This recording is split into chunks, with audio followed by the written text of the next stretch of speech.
Agro chemical space के अंदर मैंने एक कंपनी के बारे में स्टडी किया जिसका नाम है इरहानबा इंडस्ट्रीज। कंपनी का कुछ साल पहले आईपीओ आया था और आईपीओ में जो भी कंपनीज आती हैं उनके अंदर लोगों की एक्सपेक्टेशन बहुत ज़्यादा हो जाती हैं कि शेयर प्राइस के अंदर आपको डबल ट्रिपल की रिटर्न्स की एक्सपेक्टेशंस होती हैं। लेकिन जब भी शेयर प्राइस हमारा ठंडा होता है तो एक्चुअल कंपनी के फंडामेंटल्स पे कंपनी आके रुक जाती है।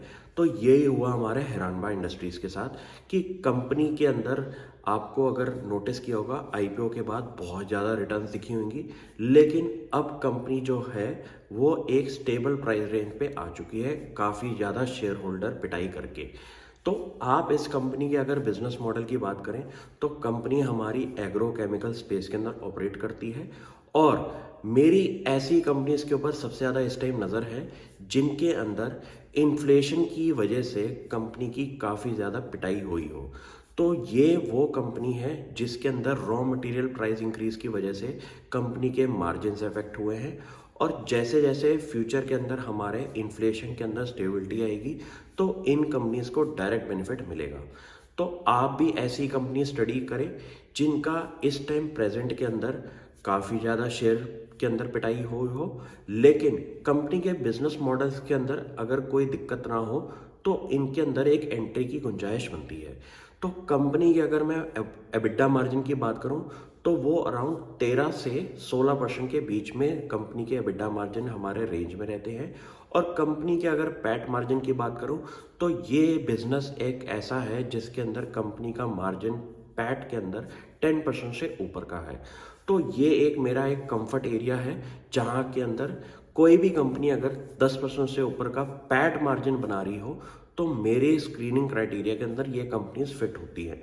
तो स्पेशली इस कंपनी को अगर मैंने फर्दर स्टडी किया तो कंपनी के ग्रोथ प्रॉस्पेक्ट जो है वो काफ़ी बढ़िया है, क्योंकि इस टाइम कंपनी की एक्सपोर्ट मार्केट के अंदर काफ़ी दिक्कत चल रही है। जैसे कि आपने नोटिस किया होगा कि वर्ल्ड ओवर थोड़ा स्लो डाउन चल रहा है, लेकिन कंपनी की डोमेस्टिक मार्केट जो है वो काफ़ी बढ़िया चल रही है, क्योंकि इंडिया की ग्रोथ जो है वो इस टाइम हमारी इंटैक्ट बनी हुई है।